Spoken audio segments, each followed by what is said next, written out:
Halo semuanya, perkenalkan nama saya Veronica Febrianti dari Prodi S1 Manajemen. Video ini dibuat untuk memenuhi tugas mata kuliah perilaku organisasi mengenai branding diri.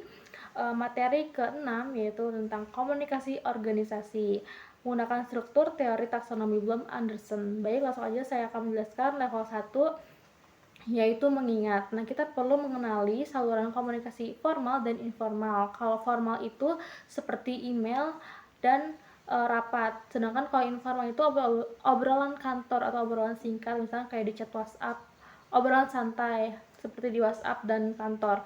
Nah, kita juga perlu memastikan bahwa setiap informasi penting selalu melalui jalur yang tepat agar akuratnya terjaga. Jadi kita nggak bisa ya kalau misalkan chat ini formal, kita melewati obrolan kantor. Itu nggak bisa ya teman-teman. Selanjutnya masuk ke level 2 yaitu memahami. Kita perlu memahami pentingnya mendasar, mendengar aktif, untuk menghindari misinformasi. Nah, jadi kita harus mendengar dengan aktif ya teman-teman. Selanjutnya, bagi saya komunikasi yang efektif itu dimulai dari memahami maksud lawan bicara, bukan sekedar menyampaikan pesan saya sendiri. Jadi kita komunikasi dua arah ya, kita mendengarkan lawan bicara kita bicara dan lawan bicara pun mendengarkan pesan kita.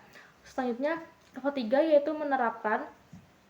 Nah, kita menerapkan menyampaikan instruksi yang jelas, sopan, dan mudah dipahami oleh berbagai level jabatan. Nah, saya mungkin akan menerapkan gaya komunikasi yang lugas dan transparan sehingga setiap instruksi dapat dengan benar tanpa kebingungan. Selanjutnya level 4 yaitu menganalisis. Jadi kita membedah suatu hambatan komunikasi seperti birokrasi yang berlebih yang menyebabkan proyek melambat. Nah, mungkin perlu menganalisis aliran informasi di tim dan mencari titik sumbatan yang menghalangi pengembangan keputusan cepat. Dan selanjutnya level 5 yaitu mengevaluasi.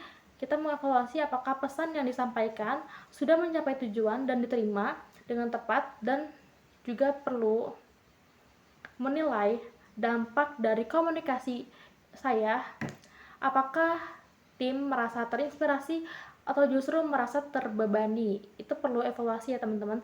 Selanjutnya level 6 yaitu kita mencipta. Jadi kita merancang sebuah strategi komunikasi internal yang meningkatkan transparansi dan kepercayaan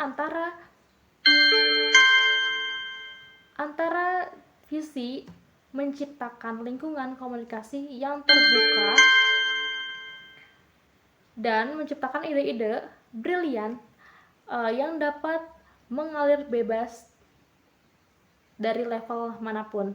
Jadi itu saja yang dapat saya jelaskan mengenai materi ke-6 ini, mengenai komunikasi organisasi. Jadi mohon maaf bila ada kesalahan dalam kata. Terima kasih.